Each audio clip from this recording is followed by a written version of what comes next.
¿Por qué las conferencias de introducción al psicoanálisis? Pues porque a fin de cuentas Freud las escribió para eso, ¿no? Vaya, está en el título, no hay que esforzarse tanto. Pero las primeras tenían el problema de no considerar elementos del último trayecto de Freud. Entonces decidí empezar por la primera de las segundas. Y esta es una cosa bien curiosa porque ustedes sabrán que en 1915 y 1916 Freud escribe el primer conjunto de las conferencias de introducción al psicoanálisis. Pasan 16 años y escribe el segundo. Este segundo bloque suma 17,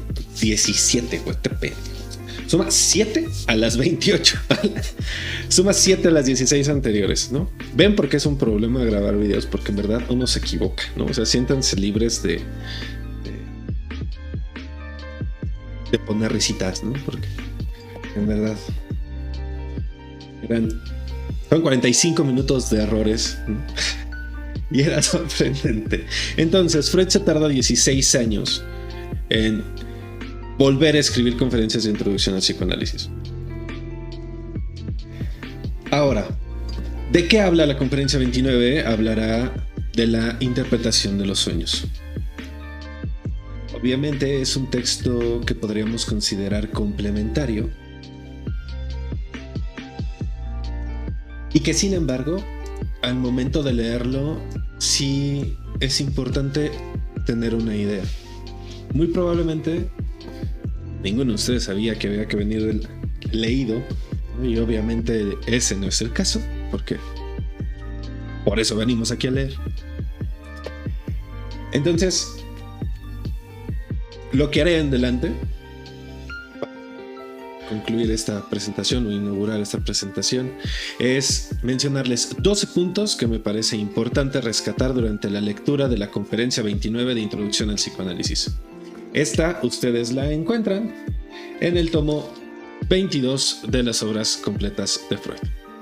Y sí, tiene sus papelitos porque obviamente saqué mis citas. Las citas se las comparto después. Entonces, ¿qué es lo que vamos a encontrar de entrada? Vamos a encontrar un prólogo en el cual Freud nos va a hablar de que en ese momento ya no podía disertar de manera oral ante un auditorio, justamente porque ya tenía cáncer. Si ustedes recuerdan, Freud fallece de cáncer en la mandíbula, muy particular para alguien que pues, se dedicó a escuchar, ¿no? Entonces, Freud lo que va a hacer es imaginarse en la sala de conferencias para poder escribir estos textos. Freud ya no cuenta con la memoria que tenía antes. De hecho, Freud sí hacía alarde de que él escribía sus conferencias y entonces las recitaba de memoria. Y dice lo siguiente: me guió el propósito de no sacrificar nada en aras de una simplicidad, una perfección y un acabamiento aparentes, de no escamotear los problemas ni desmentir las lagunas e incertidumbres. Esto lo encuentran en la página 6. No solo eso, sino que Freud tiene una de estas cosas preciosas al final de este prólogo, donde se va a quejar de lo que él considera la innata ineptitud humana para la investigación científica. Y se pasó de lanza. Yo también opino lo mismo. O sea, son palabras muy fuertes. Entonces, dice: parece que de la psicología no se piden progresos en el saber, sino satisfacciones de otra índole. Se le reprocha cada problema irresuelto, cada incertidumbre admitida. Quien ame a la ciencia de la vida anímica deberá aceptar también tales inclemencias. La primera vez que yo leí eso, obviamente dije, maldito Freud, o sea, eso apunta justo en el saber, ¿no? O sea, en esta posición de psicólogo de pues, yo sé qué es lo importante, ¿no? Yo sé todo, ¿no? Y pues no, o sea, hay muchas cosas que no podremos saber. Ahora, ¿qué con respecto de la doctrina de los sueños, ¿no? Freud dirá que es justamente el elemento que llevó al psicoanálisis de ser una mera técnica psicoterapéutica, y escúchese bien, una mera técnica psicoterapéutica, porque pues hay gente en Estados Unidos que sigue pensando que el psicoanálisis nada más es eso. O sea, ¿qué carajo? No leyeron, pero bueno. a una psicología de lo profundo. El principal problema es que se difundieron cosas que eran inciertas o que inclusive eran muy confusas y se olvidaron los elementos fundamentales. 3 cosas menciona. Primero, la distinción entre el sueño manifiesto y el contenido latente. Segundo, que no se puede interpretar un sueño sin las asociaciones del soñante. Por aquellos que analizan a personajes que no les han dirigido una sola palabra, ¿verdad? O sea, no puedes analizar el sueño del hermano del primo que llegó a contarte algo, no se puede, ¿no? O sea, no es libro del metro de la interpretación de los sueños. Y por último, que lo esencial del trabajo del sueño es cómo transforma ciertas cosas en otras.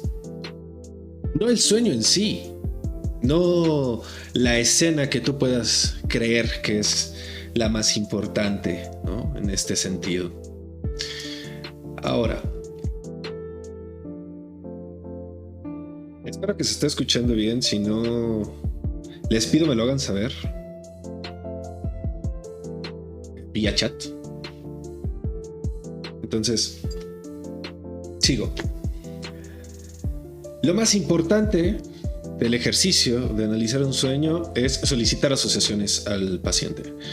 Que aquel que sueña diga todo lo que se le ocurra con respecto de lo que soñó. Y esa es la técnica básica de la interpretación de los sueños. Obviamente tenemos 2 tomos, muy extensos tomos, 600 páginas para poder explicar eso.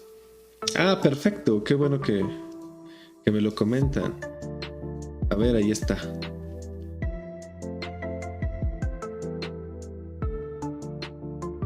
Vamos a bajarle. Sí, porque la verdad es que es un problema. Muchas gracias, Perit HP. Esto va a ser bien curioso porque los apodos voy a empezar a ubicar a la gente por los apodos. Entonces, está bien. También hay algo del anonimato que es importante, ¿no? Entonces, primer punto. Lo importante del sueño, rescatar lo importante del sueño es que el soñante asocie, ¿sí? No es que ustedes vayan a encontrar en ningún texto y quien diga lo contrario miente, no ha leído. Entonces, si sueñas con heces fecales, vas a tener dinero. Siguiente elemento importante, un ejercicio mental que va a tener que estar realizando constantemente es el sustituir los adjetivos de alto impacto, llámese groserías o ciertas palabras que por lo general digo de forma muy pulcra y clara para evitar la censura del dispositivo superyoico de Twitch. Pero bueno, ese es otro tema. ¿Cuál es el punto 2? El sueño va a aparecer como una selección abreviada de las asociaciones y que es producida de acuerdo con reglas. Esto quiere decir que hay elementos que guían cómo se construye un sueño. Hace no tanto vi en YouTube, de hecho sería interesante traer el video, de una inteligencia artificial a la cual tú le das palabras y a partir de eso construye imágenes. Es una cosa bien curiosa porque yo supongo que todas las personas que dicen que el psicoanálisis está superado, al momento de darse cuenta de que este funcionamiento de una inteligencia artificial que ha sido programada a partir de ciertos elementos actuales responde a los mismos procesos que Freud describió, pues seguramente se van a ir de nalgas, ¿no? Diría yo, o sea, se van a terminar pues tragando lo que dijeron, ¿no? Tal vez. Pero bueno, ¿qué es lo que va a ocurrir? Freud va a decir que al momento en el cual uno solicita asociaciones, va a encontrar ciertas cosas y esas son las reglas de la interpretación de los sueños. Una de estas cosas que encuentra es la resistencia. El ejemplo que va a dar de regla es el siguiente: la resistencia es proporcional a la longitud de la cadena de asociaciones. ¿Cuán grande es la resistencia? Tú lo puedes medir a partir de la cantidad de palabras o de historias que son necesarias para dar cuenta de lo que se ocultaba por detrás de el contenido del sueño. Algunas es más claro, otras es más lento, Y ahí hay muchos elementos, ¿no? O sea, recordemos simplemente cuando en verdad tienes que decir algo que no quieres decir, cómo nos ponemos a darle vueltas. Fácil y sencillo. Entonces, a partir de ese dar vueltas, pues no puedes evitarlo. O sea, a fin de cuentas, el inconsciente va a hacer lo que se le pegue la gana, ¿no? Tercer punto.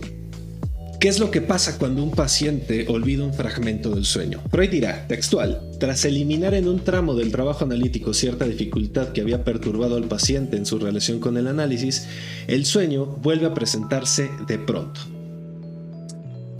Aquí, obviamente, Freud está hablando de la relación que tiene el soñante con aquel que le está escuchando. Esto podría parecer importante solo para personas que se dedican a la psicología, al psicoanálisis o a cualquiera de estos elementos psicoterapéuticos, pero no. Freud está diciendo que nosotros regulamos nuestras palabras a partir de aquel que tenemos enfrente. Una reiteración sobre ¿qué? ¿Qué es lo que quedaría reiterado? Sí, para poder esclarecer esto más. Yo me doy cuenta de que el otro me está escuchando. Y probablemente voy a calcular, por llamarle de alguna forma, la respuesta del otro ante lo que yo estoy diciendo. De ahí justamente la única regla que se tendría que seguir en un psicoanálisis e inclusive que es muy benéfica en los ejercicios de psicoterapia. Esta diferencia es básica, ¿no? La explicaremos en otro momento. Sin embargo, ¿qué es lo que ocurre? Yo no le voy a decir algo a mi psicólogo porque no quiero preocuparlo. Como ¿para qué? Vas allá para decir ese tipo de cosas, ¿sí? Entonces ahí es donde justamente podemos encontrar los síntomas. ¿Qué es lo que va a ocurrir? Este elemento donde yo dudo decirle algo es una manifestación de algo que se resiste a hablar. O más bien, algo que se resiste a que eso hable. Y ahí es donde encontramos la resistencia, siendo la resistencia el resultado del conflicto entre dos fuerzas, ¿sí?, que están buscando, podríamos decir, satisfacciones diferentes, encontradas, ¿vale?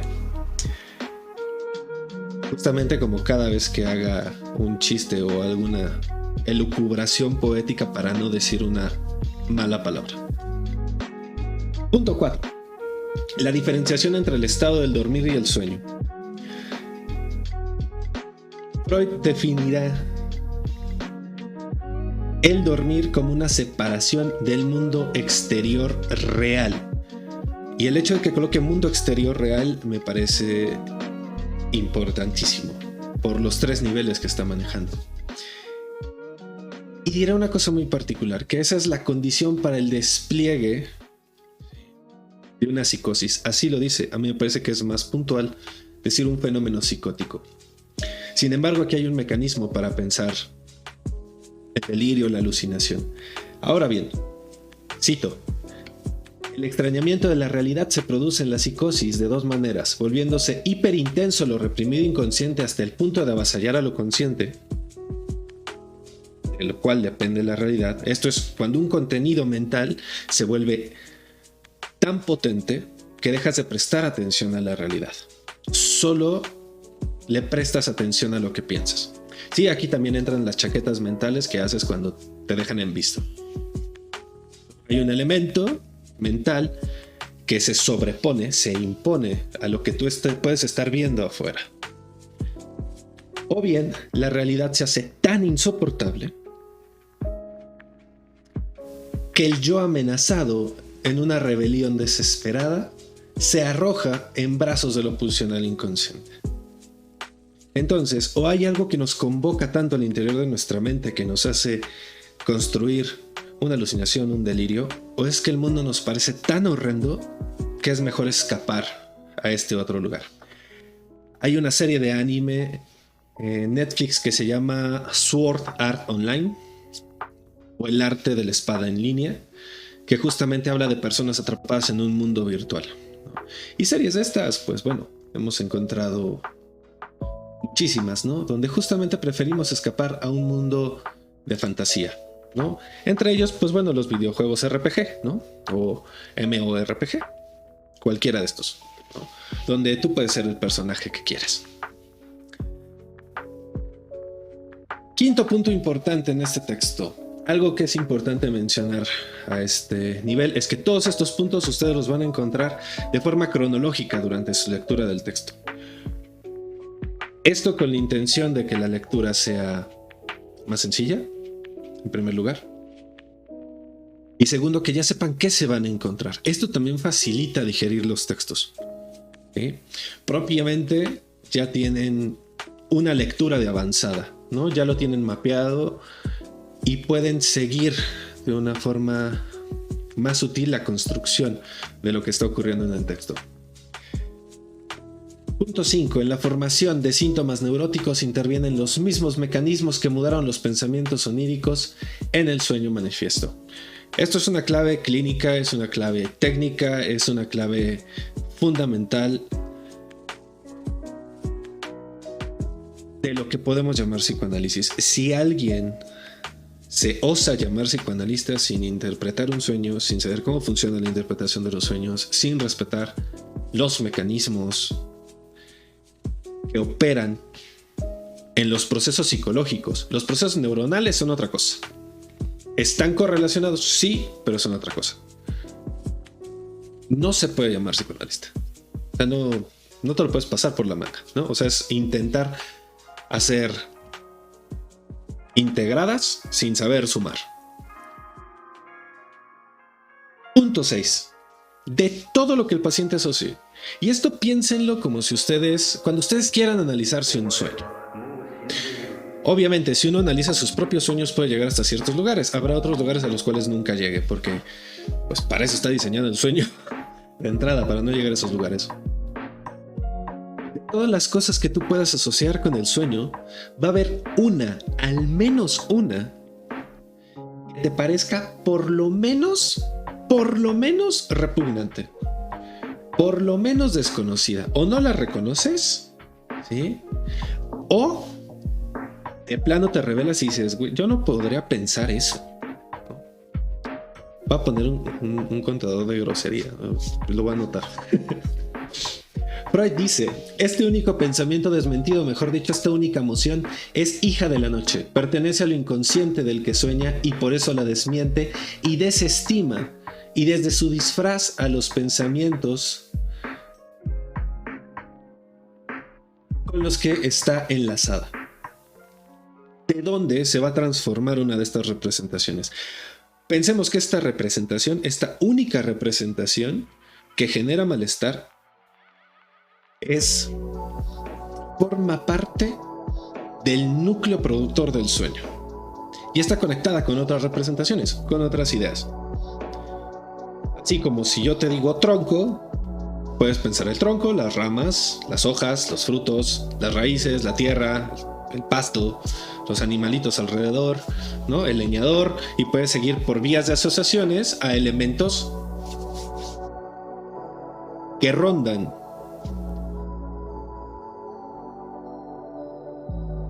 Es que centro es difícil de decir. No me gustaría decir centro, pero al menos esa representación como origen. ¿Qué es lo que va a ocurrir? Este pensamiento, esta representación está buscando satisfacción, está buscando hacerse oír, está buscando decir algo. ¿Sí? Y como no lo puede encontrar por la vía motora, lo va a buscar por la vía alucinatoria. ¿Esto qué es? Que va a fantasear su satisfacción. Y esto es importantísimo. Nada más deténganse a pensar cuántas veces, ante la imposibilidad de poder hacer algo, lo imaginan.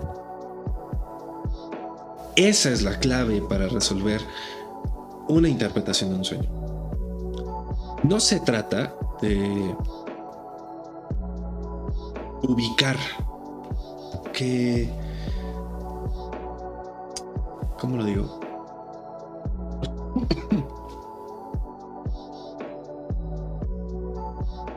No se trata solo de ubicar ese horrible pensamiento. de adivinar de una forma súper extraña, sino de dar cuenta de las transformaciones que sufrió esa posible respuesta o posible desencadenamiento, proceso, porque muchas cosas hay metidas. Alcanzar una satisfacción a través de la alucinación. Se transforma en alucinación, llega al polo percepción y entonces soñamos. Percibimos esas imágenes en la mente.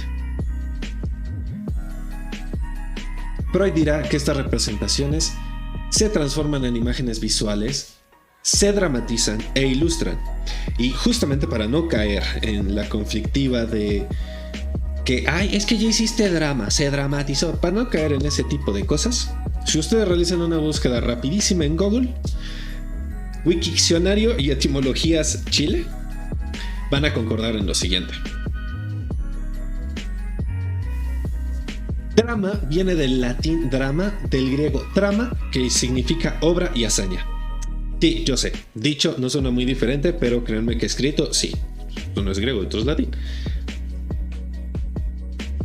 Y viene derivado de drao, que es actuar y efectuar. ¿Sí? Eso quiere decir que drama no es exagerar. O sea, cuando alguien agarra y diga, estoy haciendo drama, no es que esté exagerando. ¿Sí?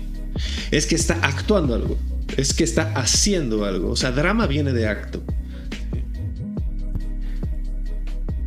Más bien podremos decir que un drama es una obra escrita para ser representada en la que prevalecen acciones y situaciones tensas y pasiones conflictivas. Ese es el resultado de nuestra lectura de la RAE. Si ustedes van y buscan drama en la RAE, les aparecerá una definición similar a esta. Si no mal recuerdo, es la sexta. Si no recuerdo, pues quién sabe cuál sea. Entonces, ni modo. Punto 7. ¿Qué es el sueño entonces? Si todos los sueños responden a esto, el sueño va a ser un cumplimiento alucinatorio de deseo. ¿Qué es el deseo? Aquello que buscaba satisfacción. El deseo no es el objeto. Por eso es que esta conferencia me pareció maravillosa para iniciar esto. Yo no deseo una taza. Hay un movimiento que me hace llegar a esa taza. ¿Sí? Todo ese movimiento que sí contempla el objeto, pero que no es el objeto en sí mismo, es lo que se realiza en el sueño.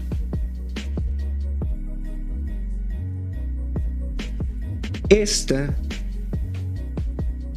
alucinación que cumple un deseo es realizada a través de la desfiguración y utiliza dos mecanismos básicos. La condensación, que es la que genera la sobredeterminación de las representaciones del sueño. ¿Qué es eso? Que un solo elemento del sueño puede significar muchísimas cosas, así como el gato de tu novio, la gata de tu novia, puede significar muchísimas cosas.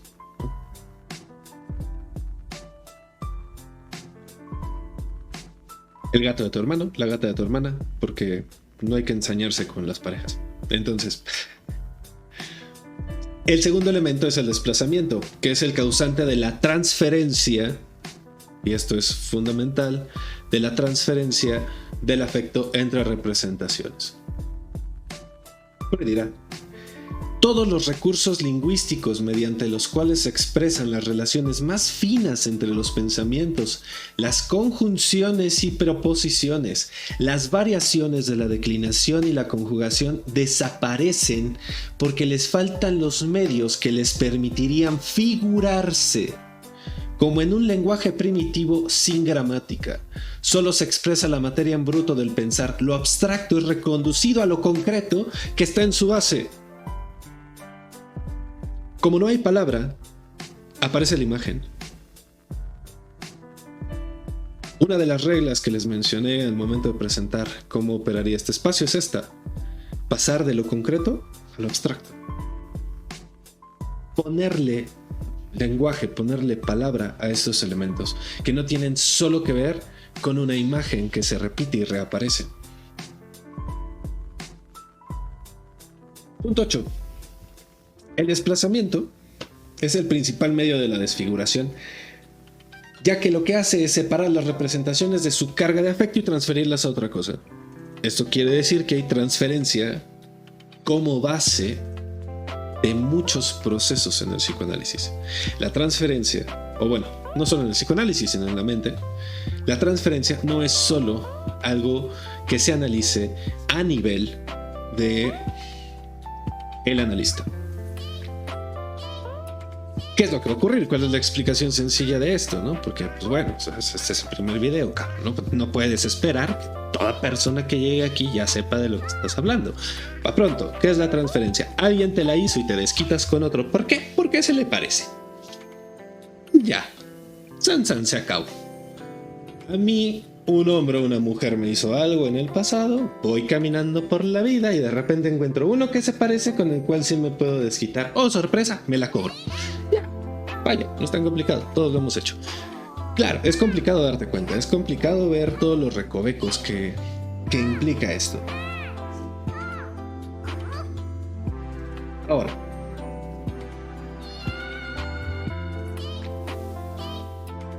punto 9. Me tengo que ir rápido porque ya me pasé de tiempo. La elaboración secundaria es el acto a partir del cual le metemos razón, pensamos todos los productos de la desfiguración onírica. El desplazamiento va a tomar las representaciones y los afectos que le son correspondientes, los va a separar, va a colocar estos afectos en otras representaciones. A partir de eso, el afecto de muchas representaciones se puede colocar solo en una y eso es una condensación. Tienes todo esto hecho muchas veces sobre distintas representaciones que están encadenadas y en algún momento llega el proceso secundario diciendo, a ver qué cagadero están haciendo, y lo ordena todo para mostrarlo en el sueño. ¿Eso qué quiere decir? Que hace una sola obra a partir de elementos que encontró al azar. Esto es lo que hace que los sueños parezcan una construcción sin sentido y que al momento de leerlos caigamos en errores groseros. ¿Por qué groseros? Porque no están apegados a cierta lógica. ¿Qué es lo que ocurre? Nosotros creemos que el sueño crea elementos, ¿sí? Elementos que no necesariamente son del sueño, sino que son de la vida de vigilia. ¿Sale? El sueño los va a tomar, ¿sí? Los va a separar y los va a colocar como sea. Por eso creemos que el sueño hace chistes, piensa, resuelve problemas, pero no, eso ocurrió en otro momento, muy probablemente durante la vigilia. ¿Vale? Por último,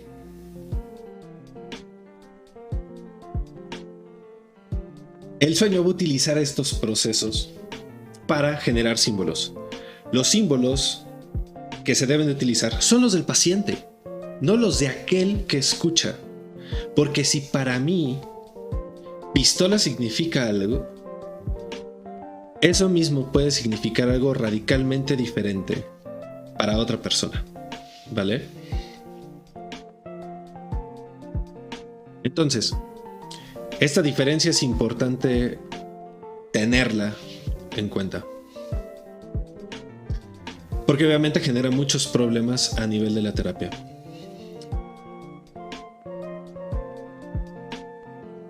Una última regla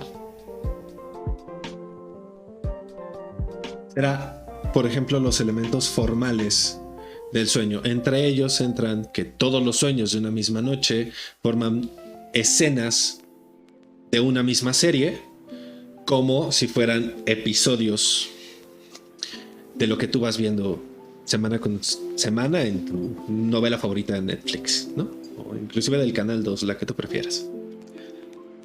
Ahora, lo último que va a hacer Freud en este texto, ¿sí?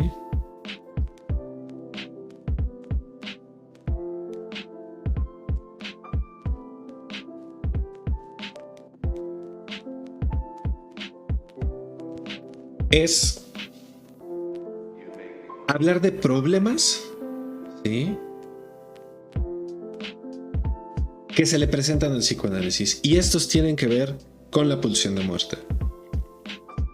Entre ellos, la repetición de sueños traumáticos, que entonces serían el fracaso del mecanismo del sueño, que apuntaría en algunos momentos a convertir algo que fue displacentero a algo placentero. Y por el otro, la cuestión de las vivencias infantiles de la sexualidad. Esto no tiene que ver con el coito, esto no tiene que ver con los elementos genitales per se, un encuentro de esa índole, sino más con el elemento de lo que Freud denomina el Lust, que es la palabra alemana que utiliza, que tiene que ver justamente con una noción de placer. ¿Qué es lo problemático de este elemento? Justamente del elemento de la vida sexual infantil, de la sexualidad. Pero le llama así, o sea, a fin de cuentas es la palabra que utiliza Freud. El problema no es que los niños, niñas, infantes busquen satisfacción. Lo que Freud no se alcanza a explicar es por qué esas vivencias primigenias operan, funcionan como modelo para el resto de todas las fantasías de la persona a lo largo de su vida. Con esto Freud va a terminar el texto y va a hacer ciertos reclamos a los practicantes del psicoanálisis, justamente por haberse separado de esto. Estos 12 puntos, a mi parecer, pueden dirigir una lectura sobre esta conferencia 29. Obviamente está a discusión muchos otros puntos, pero como punto de entrada me parece importante. Ahora, ¿qué es lo que va a venir en adelante? Pensando cómo es que nosotros podemos realizar investigación en este contexto, es que mi estimado compañero Andrés Vega presentará ciertos elementos sobre cuál es la metodología que se puede o no se puede utilizar en psicoanálisis para investigar. No tengo la más mínima idea de qué nos voy a presentar. Y en lo que él entra y se une a la conversación, vamos a una breve pausa para que también pues vayan, se hidraten, coman, hagan lo que tengan que hacer. Regresamos en 2 minutos.